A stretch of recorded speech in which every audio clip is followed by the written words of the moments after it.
खुलुमबाय लोगोफोर, नोंथांमोनखौ डियार ब्रह्म चेनेलाव आरो फिन खेबसेबाव बयखौबो बरायनाय बावहरग्रोनाय जाबाय। आं दिनै नोंथांमोननि सिगाङाव आरोबाव माखासे सानसेनि खौरां लानानै फैबावलायबाय। आसा खालामो नोंथांमोनहा खौरांखौ खोनासंनानै मोजां मोनगोन।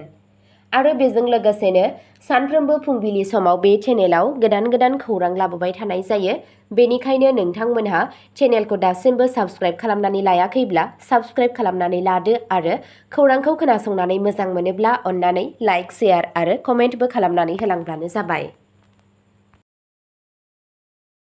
दिनैनि गिबि खौराङावनो दङ बिटिसि बिसायख'थि 2025। UPPLआ नैथि बिजाथिनि फारिलाइ फोसावबाय। फैबाय थानाय बिटिसि बिसायख'थिनि थाखाय UPPL दोलोआ गावसोरनि नैथि बिजाथिनि मुं फारिलाइ फोसावबाय। 21 आगस्टनि मोनायाव सा 18नि गिबि फारिलाइ फोसावनायनि उनाव बे खेबाव पार्टिया सा 16 सोद्रोमाफोरनि नैथि फारिलाइ फोसावदों। प्रसेन कुमार ब्रह्मनि मुंखौ 1 नं परबतझरा काउन्सिल बियाबनि थाखाय फोसावनाय जादों।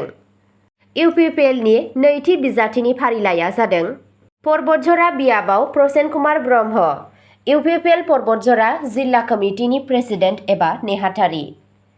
गुमा बियाबाव मार्सिदा बेगम, कुसुगाव बियाबाव उकिल मुसाहारि, चिरांदुवार बियाबाव काम्पा बरगयारी, निचिमा बियाबाव रनजित बसुमतारी, तुरिबारि बियाबाव महम्मद रन्जु आहमेद, मथनगुरि बियाबाव मखन सरगयारी, सालबारि बियाबाव जय मुसाहारि, दिहिरा बियाबाव भुपेन बड'सा, गयबारि बियाबाव प्रमद बर', गरेस्वर बियाबाव बिपुल कुमार बसुमतारी, खैराबारि बियाबाव धरणी बर', भेरगाव बियाबाव दावबायसा बर', ननाय सेरफां बियाबाव मरियाम टप', खालिंदुवार बियाबाव रबिन्द्र बर', भैरबकन्द बियाबाव गबिन्द चन्द्र बसुमतारी। नैथि खौराङाव दङ UPPLनि दैदेनगिरि सांग्रां ब्रह्मआ बिबान एंगारदों, बिजाथि सायख'नायखौ लानानै खुद्रि सारदों। इउनाइटेड पिपल्स पार्टी लिबारेल UPPLखौ मोनसे गिदिर हेंथा। गागि दैदेनगिरि डक्टर सांग्रां ब्रह्मआ फैबाय थानाय बिटिसि बिसायख'थिनि थाखाय टिकेट मोनैनि जाहोनाव दोलोनिफ्राय बिबान एंगारबाय। आसाम फुटबल एस'सिएशननि नेहाथारि आरो UPPLनि लाइमोन गांखंनि मिरु नेहाथारि महरै खामानि मावनाय ब्रह्मआ सिगाङाव बिटिआरनि गाहाय मावफुं सोद्रोमा प्रमद बर'नि स्पेशेल डिउटिनि मावख'गिरि महरै बिबान रुजुनदोंमोन।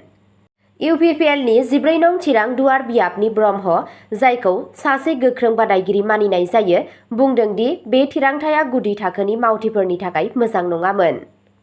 UPPLनि 14 नं चिरांदुवार बियाबनि ब्रह्म, जायखौ सासे गोख्रों बादायगिरि मानिनाय जायो, बुंदोंमोन दि बे थिरांथाया गुदि थाखोनि मावथिफोरनि थाखाय मोजां नङा। बे फोसावनाया चिरां जिल्लायाव गोख्रों सोमावसारनाय जागायदों, जेराव UPPLनि मावथिफोरा दोलोनि फिरफिला सावदों आरो दैदेनगिरिनि बेरेखायै स्लगान होदों। गोबां मावथिफोराबो ब्रह्मजों खौसेथियाव बिबान एंगारदों आरो पार्टिखौ फोथायजाथाव सोद्रोमाफोरखौ फोथायखेबस' खालामनायनि दाय होदों। बेयो बैसोर सुबुंफोरनि थाखाय फोथायखेबस' जाय दोलोखौ दानो थाखाय मेंनो रोङै खामानि मावदों। डक्टर सांग्रां ब्रह्मआ टिकेटनि मोनथावनामोन, सासे सोमावसारगिरि मावथिआ बुंदों। दोलोनि इसिङारि सुबुङा मानिना लादों दि बे जौगानाया UPPLनि सिङाव जेंना सोमजिहोदों, जाय बिटिसि बिसायख'थिनि सिगां इसिङारि गावस्रालायनायनि बागै जिंगा सिखांदों। UPPLआ बावैसो गावनि नैथि बिजाथिनि फारिलाइ फोसावदोंमोन, नाथाय दासिमबो हेंथा दिन्थिफुंनायनि फिननाय होआखै। थामथि खौराङाव दङ आसाम कंग्रेसआ बिटिसि बिसायख'थिनि थाखाय सा 31 बिजाथि फोसावबाय। आसाम कंग्रेसआ 22 सेप्तेम्बराव जानो गोनां बिटिसि बिसायख'थियाव मोन 40 बियाबनि गेजेराव मोन 31 बियाबनि थाखाय गावसोरनि बिजाथिफोरखौ फोसावबाय। दोलोआ 30 आगस्टनि हर गेजेराव फारिलाइखौ बेखेवदों आरो बिटिआरनि गुबुन बियाबफोरनि थाखाय गावसोरनि मुं सायख'जानायफोरखौ मुं होदों। माखासे बिजाथिफोरनि मादाव दङ रन्जना बसुमतारी, रनन्जय नार्जारी, करम बसुमतारी, साहर आली, दिमु रजे, मतिलाल बसुमतारी, सुनिल नार्जारी, राजिब बसुमतारी, एनस इसवारी, अमिय नार्जारी, आगस्तिन नार्जारी, अभिनाश ब्रह्म, शफिउर रेहमान, बुद्धदेब फादांग्रि, जगदीश मदाहि, बुबुल दास आरो धर्मेश्वर बर'। बिटिसिआ आथिखालाव एनडिएनि सोद्रोमा इउनाइटेड पिपल्स पार्टी लिबारेल UPPLजों खुंजानाय जाय फारियै नैथि खेबनि थाखाय मावख'नि थांखि लागासिनो दं। बेराफारसेथिं बड'लेण्ड पिपल्स फ्रन्ट (BPF) बिसायख'थियाव बाहागो लागासिनो दं, जायनि थांखिया मोनसे समगान्थिनि उनाव गोहोखौ मोनफिननाय। इउनाइटेड पिपल्स पार्टी लिबारेल (UPPL) आ नेशनेल डेम'क्रेटिक एलायन्स (NDA) नि बाहागोब्लाबो भारतीय जनता पार्टी (BJP) आबो उदाङै BTC बिसायख'थियाव बाहागो लागासिनो आरो गिबि खेबनि थाखाय काउन्सिल ओनसोलाव सोरखार दानायनि मिजिं थिदों। BTC बिसायख'थिनि थाखाय नमिनेशन गथायनायनि जोबथा साना 2 सेप्तेम्बर आरो 4 सेप्तेम्बर खालि फोरमानलाइफोरखौ नायबिजिरनाय जागोन। बिनायसाफोरा 6 सेप्तेम्बरसिम गावसोरनि आर'जलाइखौ बोखारनो हागोन।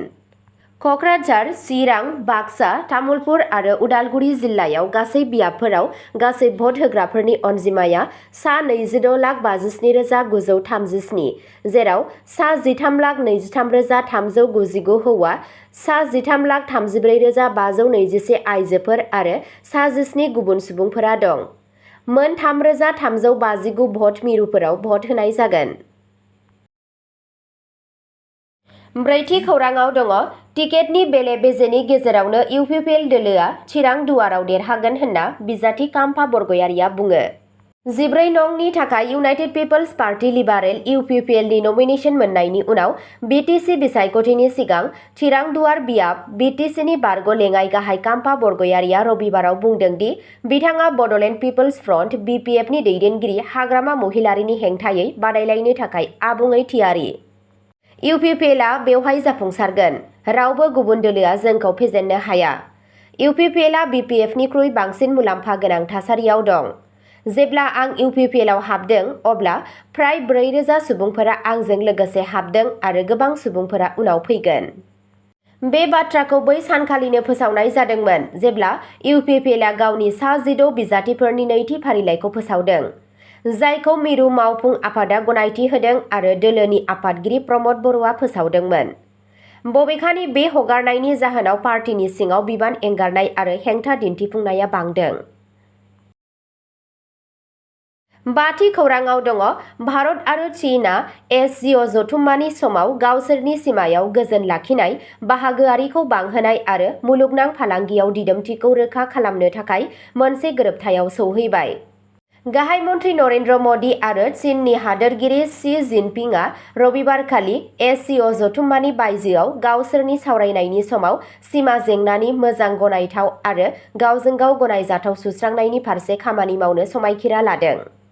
सानैबो दैदेनगिरिफोरा मानिदोंमोन दि भारत आरो चीनआ जौगानायाव बाहागोआरि, बेरेखा नङा आरो गोसो होनानै बुंदों दि गोरोबलायैफोरा दावराव-दावसि जानो नाङा। बिथांमोनहा मुलुगनां जेंनाफोरनि गेजेराव मुलुगनां फालांगिखौ दिदोम खालामनायाव गावसोरनि रांखान्थिनि बिफावखौबो नोजोर होदों। मदिआ थांनाय बोसोराव रौनिया हान्जानिफ्राय बोखारनायाव दावगानायखौ नोजोर होनानै सिमायाव गोजोननि गोनांथिखौ रेबगान्थि खालामो। सानैबो दैदेनगिरिफोरा उदखारि, मोजां फालांगि आरो ओनसोलारि आयदाफोराव हेफाजाबनि सायाव सावरायदों। मदिआ चीनखौ भारतआव 2026 मायथाइनि ब्रिक्स जथुम्मायाव हांख्रायहरदों, जायखौ चीनआ मददजों आजावदों। द'थि खौराङाव दङ आसामनि आइजोखौ बुथारनायनि दायाव सेंग्राखौ हमदों। मोनसे सोमोनांथाव जाथाय। गुवाहाटीनि उजान बाजारनि थागिरि पूजा दासखौ खास्रि-बिस्रियै बुथारनायनि दायाव सासे जायगानि लाइमोनखौ खानाय जादों। दायनिगिरि महेश पासवान उर्फे बासुआ 23 आगस्तखालि पूजाखौ गोदान दिल्लीयाव लांदोंमोन, जेराव मोनसे हिंसायारि गाग्लोबनायाव बिथांजोआ जिउ गोमादों। पुलिसनि बायदिब्ला दायनिगिरिया बिथांजोनि आथिं-आखाइखौ दानस'दों आरो गोथै सह'खौ गारना थांदों। उनाव आद्रा थालांनायफोरखौ 24 आगस्तआव निउ जलपाइगुरियाव बोखांनाय जादों। नखरनि सोद्रोमाफोरा बुंदों दि पूजाया गावनि 9 बोसोर बैसोनि फिसाज्लाखौ गारनानै गावनि बिमानो खिन्थायालाबानो न'निफ्राय ओंखारलांदोंमोन।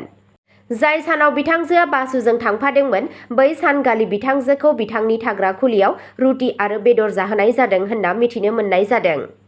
बिथांजोनि बिमाया अजद होदों दि बुथारनाया सिगांनिफ्रायनो बिथांखि लानायमोन आरो बिथाङा गावनि फिसाजोनि थाखाय न्याय बिदों।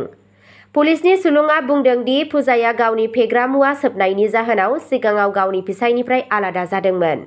दायनिगिरिया दा पुलिसनि आवथायाव दं आरो आरोबाव नायबिजिरनाया सोलिगासिनो दं। स्निथि खौराङाव दङ BJPआ फोसावबाय BTR बिसायख'थि 2025 नि थाखाय बिजाथिफोरनि गिबि फारिलाइ।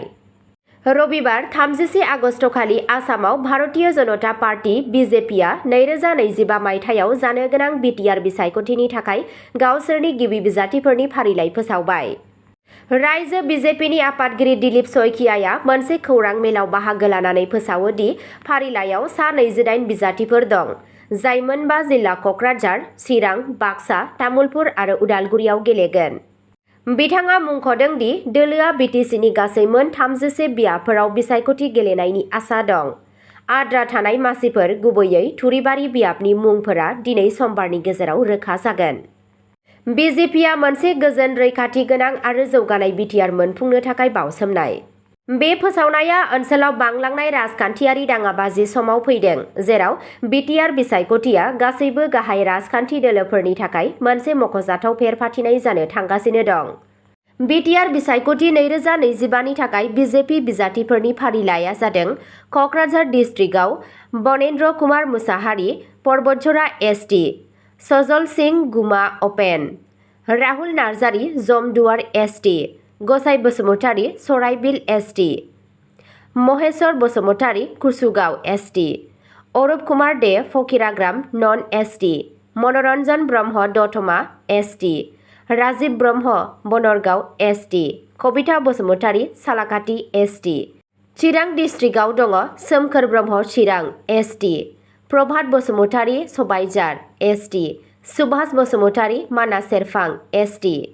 बाक्सा जिल्लायाव दङ गौतम दास मथनगुरि अपेन, चक्रधर दास सालबारि एसटि, रमेन मादाहि कक्लाबारि एसटि, मानास प्रतिम कलिता तिहिरा अपेन। तामुलपुर डिस्ट्रिक्टआव दङ रेखारानि दास बर' बागानपारा एसटि, बिजित गौदा नार्जारि दरंगाजुलि एसटि, भजन दास नाग्रिजुलि नन एसटि, रनेन्द्र नार्जारि सुख्लाय सेरफां एसटि, देरहासार नार्जारि गरेस्वर एसटि। उदालगुरि डिस्ट्रिक्टआव दङ मदन राभा खैरोबारि एसटि, जौस्रां बर' भेरगाव एसटि, सनजित तान्थि ननै सेरफां नन एसटि, अर्जुन दैमारि कलिंदुवार एसटि, दिगन्त बरुवा मोदैबारि अपेन, मिनन मुसाहारि भैरबकुन्द एसटि, दीपक मर पासनै सेरफां नन एसटि। बिजेपि दैदेनगिरिया खोथा होदों दि बिसोरनि बिजाथिफोरा रोंग'थि गोनां दैदेनगिरि आरो गुदि थाखोनि मावथिफोरनि मोनसे मोजाङै जथायनाय महर होयो, जाय बिटिआरआव गावनि आथिंखौ गोख्रों खालामनो थाखाय दोलोनि नोजोरनि बिदिन्थि होयो। अब्ला दिनैनि खौरांआ एसेनोसै।